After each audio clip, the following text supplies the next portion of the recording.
우리 양쪽에 앞뒤에 있는 분들을 함께 축복하면서 인사하겠습니다. 소원의 기도가 응답되시기를 바랍니다. 오늘은 내가 입맞추는 자가 그이니 그를 잡으라 하는 제목으로 함께 은혜를 나누겠습니다. 어제의 말씀을 우리 함께 잠시 또 다시 생각을 합니다. 한 시간도 이렇게 깨어 있을 수 없더냐. 어제의 말씀이죠. 세 가지 내용을 말씀드렸습니다. 왜 깨어 있을 수 없었는가? 첫 번째, 예수님께서 슬퍼하시는데 제대로 공감하지 않았다는 거죠. 예수님은 고민하여 죽게 되었다라고 제자들에게 말씀하시지만 제자들은 이 내용이 어떤 것인지 제대로 공감하지 못했다는 겁니다. 두 번째는 육신의 연약함을 극복할 수가 없었습니다. 주님은 어제 말씀 속에서 마음에는 원이로되 육신이 약하도다. 그리고 또 이들에게 찾아오셨을 때에 그들의 눈이 피곤해서 자고 있었다라고 기록하고 있습니다. 그러면 세 번째는 제자들은 왜 기도하는지를 제대로 몰랐다는 것입니다. 이제 오늘 내용에도 이런 부분이 보충되어져서 나오지만 예수님께서는 이들을 향해서 보라, 이제는 자고 쉬라.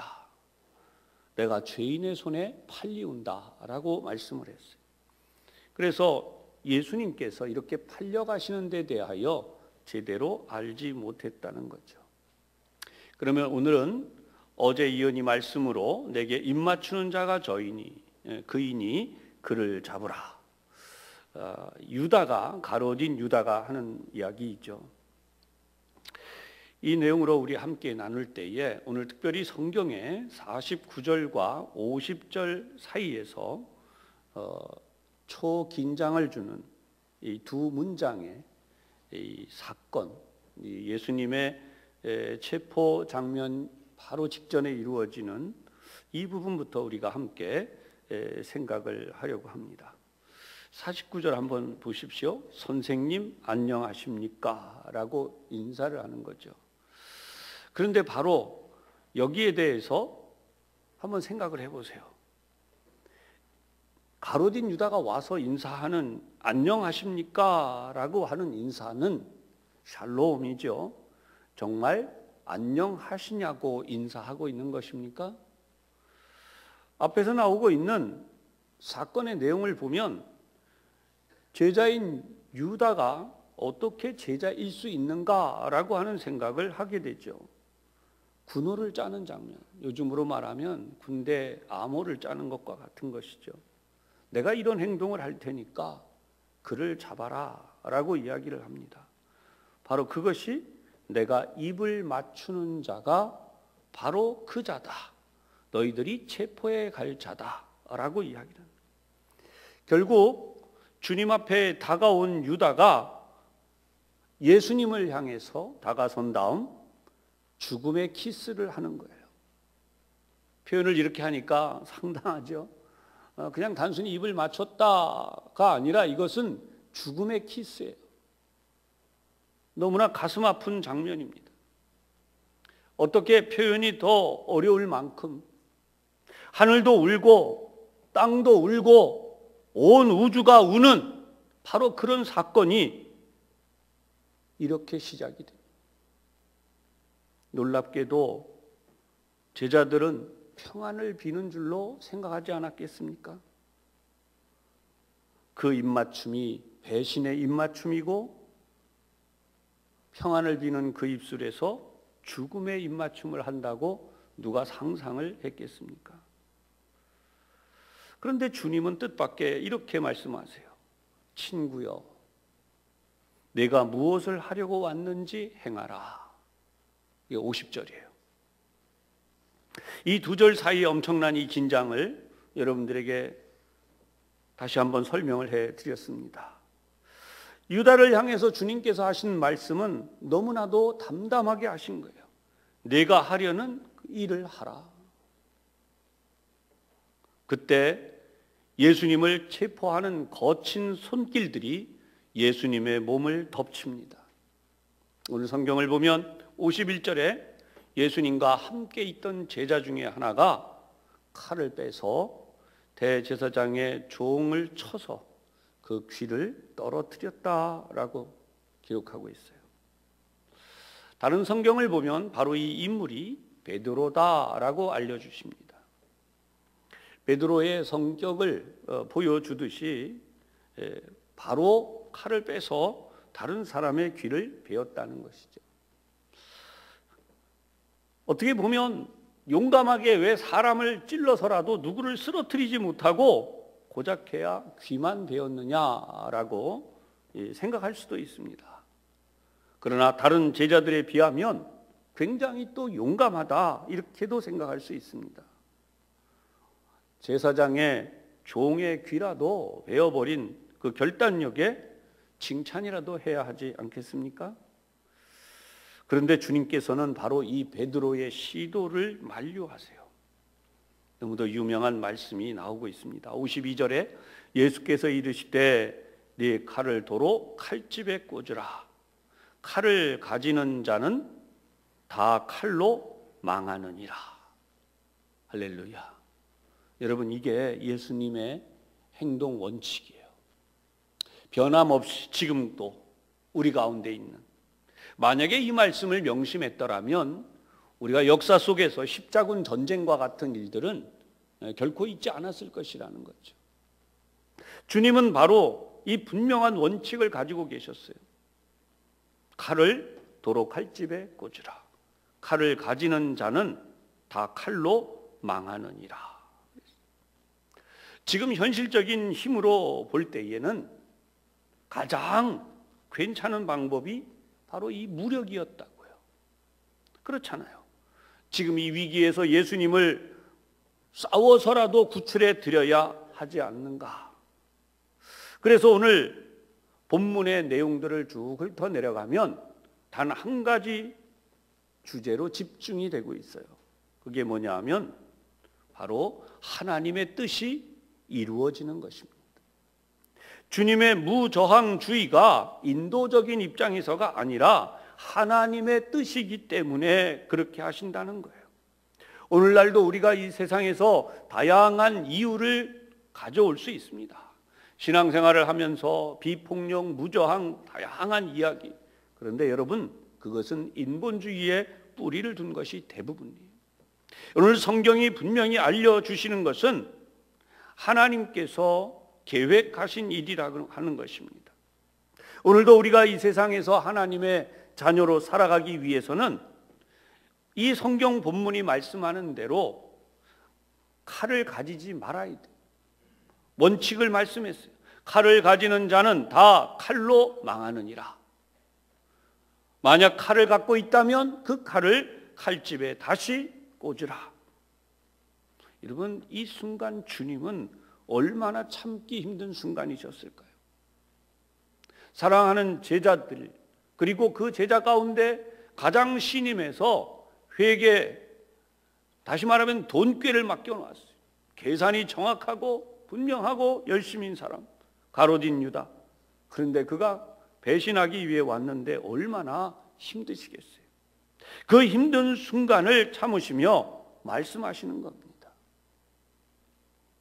사랑하는 여러분, 하나님께서 우리에게 보여주시려고 하는 매우 중요한 방법이 무엇이냐라고 하는, 그것은 영원한 힘을 얻기 위해서는 지금 이 순간을 포기해야 된다는 거예요. 아멘. 영원한 힘은 그냥 주어지는 게 아니에요. 영원한 힘은 지금 이 순간을 포기해야 돼요. 바울은 이러한 부분에 대해서 사망을 이기는 그 방법이 뭐냐라고 할 때에 썩는 것은, 썩지 않는 것을 받을 수 없다는 설명으로 대신하고 있어요. 우리가 지금 이 세상에서 썩어지는 세상을 위해서, 잠깐 있는 이 세상을 위해서 살아가고 있는데 그것이 아니라 영원한 힘을 얻어야 된다는 거예요. 그것은 결코 무력이 아니라는 것입니다. 현실적으로 볼 때 무력이 가장 지금 할 수 있는 아주 손쉬운 방법, 그리고 가장 현명한 방법으로 이것밖에 없지 않느냐라고 하지만 하나님은 그것을 원하시지 않는다는 거예요. 그러면서 이 답변을 두 가지로 설명을 하셨어요. 53절과 54절. 53절은 너는 내가 내 아버지께 구하여 지금 12군단 더 되는 천사를 보내시게 할 수 없는 줄로 아느냐. 이 첫 번째 방법, 예수님이 지금 말씀만 하면 12군단이 넘는 군사들이 온다는 거예요. 여러분, 로마군 편제의 일반적인 구성은 한 군단이, 나중에는 좀 달라졌지만 기본 한 군단은 6천 명입니다. 그러니까 6천 명에 12군단이면 몇 명이 되죠? 7만 2천 명이 넘어요. 한순간에, 순식간에 내가 이 짧은 순간 간구하면 이 어마어마한 군대가 나타나서 한순간에 모든 것을 끝낸다는 거예요. 그래서 두 번째 우리에게 알려주시는 것이 뭐냐면 예언의 말씀이 있죠. 만일 그렇게 하면 이런 일이 있으리라 한 성경이 어떻게 이루어지겠느냐 그랬어요. 이 말씀의 의미는 뭘까요? 나는 힘없는 자가 아니다. 나는 수단과 방법을 쓸 줄 모르는 사람이 아니다. 다시 말해서 이것은 나는 자원에서 아버지의 뜻, 하나님께서 이렇게 되리라 하신 예언의 말씀을 이루고 있는 중이다. 그러니 나를 방해하지 말라. 할렐루야. 예수님의 위대한 승리의 선언은 이미 여기에서 나타나고 있어요. 사랑하는 여러분, 이 힘이 어디서 올까요? 겟세마네 동산에서 제자들은 잠들어 있었어요. 똑같이 식사하셨고 똑같이 피곤하셨고 똑같이 시간을 보냈는데 제자들은 피곤해서 쓰러져 버렸고 예수님은 깨어서 기도하셨어요. 바로 그 차이예요. 고인이 되신 하용조 목사님은 이 부분을 설교하면서 어떤 이야기를 하냐면 영적 공백기라는 표현을 썼어요. 제자들은 깨어서 기도하지 않음으로써 영적 공백기를 맞이했다는 거예요. 영적 공백기를 가진 사람은 무엇을 해야 되는지, 어떻게 해야 되는지 방향을 제대로 잡지 못한다는 거예요. 더군다나 베드로의 행동은 영적으로 무엇이 잘못된 것인가를 오늘 성경을 통해서 보여주시는 거죠. 여러분, 베드로의 행동이 무엇입니까? 나의 행동으로 주님의 방법을 막는 것입니다. 나는 굉장히 잘하는 줄 알아요. 그런데 알고 보니까 주님의 길을 막는 거예요. 너무나 현실적인 방법이기 때문에 이 방법이나마라도 해야 되지 않겠는가라는 인간적 당위성은, 이러한 인간적 행동은 하나님의 뜻을 구하지 않는 사람에게서 일어나는 사실이다. 우리가 이 사실을 오늘도 명심해야 하겠습니다. 영적으로 공백기, 영적으로 비어 있을 때 이런 실수를 하게 된다는 거예요. 이 방법은 결과적으로 어떻게 되는가? 너도 죽이고 나도 죽는 것입니다. 만약에 베드로뿐 아니라 제자들이 이 싸움에 연루되었다고 생각해 보십시오. 물론 예수님은 십자가를 지시겠지만, 그러나 예수님의 제자들마저도 폭력, 살인범으로 체포되어져서 어이없는 죽음을 당하지 않겠습니까? 체포하러 온 군인들 중에도 몇 명은 죽었을 것이고요. 이것이 바로 사탄이 요구하는 방법이며 세상의 방법이고, 세상의 수많은 사람들이 이것을 따라가요. 너 죽고 나 죽자. 너도 죽이고 나도 죽인. 이것은 사실상 예수님을 시험했던, 금식 후에 예수님이 사역을 시작하시기 전 사단의 시험을 당할 때에 사단이 요구했던 한 가지, 성전에서 뛰어내리라. 그러면 그 사자를 보내어서, 천사들을 보내어서 너를 보호하실 것이다 라고 하는 요구와 통하는 내용이죠. 이제 희망이 없다고 여겨지자 제자들은 다 도망합니다. 걸음아 나 살려라. 성경은 나 살기 위해 도망치는 제자들에 대하여조차도 선지자들의 글이 이루어지는 것이다 라고 말씀합니다. 어제 말씀을 드렸던 부분에 나오는 것입니다. 목자를 치면 양이 흩어질 것이다. 이 모든 것이 기도의 부재 속에서 일어나고 있다는 것이 오늘 성경에 집중되어지는 한 가지 메시지. 영적으로 잘못되거나 영적으로 무엇을 해야 할지 모르는 이 비어있는 상태, 영적 공백기가 예수님과 예수님의 제자들 사이에 명백하게 드러나고 있는. 사랑하는 여러분, 기도로 우리의 영을 채우지 않으면 우리들에게도 오늘, 내일, 아니 앞으로도 우리에게 이런 일이 일어나지 않겠습니까? 어쩌면 우리가 과거라고도 할 수 있지만 지나온 시간 속에 영적 공백기로 인하여서 참 많이 하나님의 뜻이 아닌 길로 가지 않았을까요? 오늘 그런 의미에서 다시 한번 굳게 다짐을 하실 수 있기를 바랍니다. 우리 성도들은 하나님의 말씀과 기도로 우리의 영을 채우고 우리의 육을 훈련해야 될 줄로 믿습니다. 제자들이 지난 밤, 아니 평소에 주님의 말씀을 잘 듣고 기도하며 그들의 삶을 채워왔다면 아마도 전혀 다른 일이 있지 않았을까요? 오늘 말씀을 정리합니다. 영원한 것은 하나님의 방식입니다. 인간의 방식은 결코 영원한 것을 추구하기 어렵습니다. 왜냐하면 인간은 육을 추구하기 때문이죠. 그러나 영원한 것은 하나님의 거룩하신 뜻을 구하고 또 그 뜻을 이루기 위해서 우리의 현재를 드리는, 아니 어쩌면 정확히 희생시킬 필요가 있습니다. 오늘 여러분들이 새벽 예배를 나온 이 시간도 알고 보면 여러분의 육을 희생시키고 있는 것입니다. 치유와 회복은 인간의 힘으로 될 수 없습니다. 오직 하나님의 방법입니다.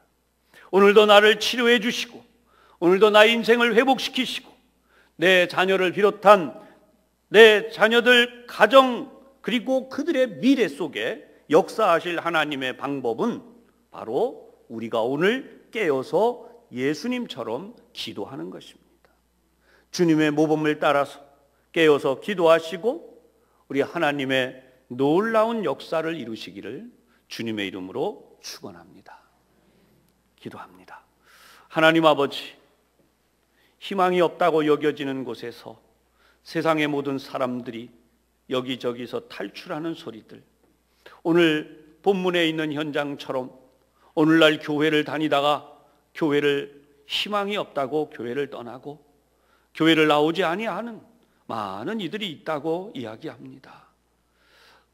하나님이 계신데, 하나님이 세우신 교회이고 하나님이 살아계신데 어째서 교회를 떠나고 교회를 나오지 않는 가난한 성도들이 이렇게 늘어가고 있는지, 오히려 세상에 더 희망을 둔 자들이 아닐런지, 세상이 어떻게 하나님을 대신할 수 있는지, 오늘 우리 다시 한번 이 시간 하나님 앞에서 우리 자신을 돌아보고 우리와 함께하지 못한 이들 또한 돌아보며 영적으로 우리가 무엇이 잘못되었고 어떻게 해야 하는지를 오늘 이 새벽 깊이 깨닫고 기도하며 우리의 영의 공백을 채울 수 있는 영적인 능력, 영역이 충만한 시간 되게 하여 주시옵소서. 예수님 이름으로 기도하옵나이다. 아멘. 이제는 우리 주님 예수 그리스도의 은혜와 아버지 하나님의 놀라우신 사랑하심과 성령님의 충만하심, 나의 영적인 공백을 채우고 하나님의 그 거룩하신 뜻을 따라 나아가기로 다짐하며 뜨겁게 기도하고 돌아가는 우리 모든 성도들 위해 이제로부터 항상 함께 하시기를 간절히 축원하옵나이다. 아멘.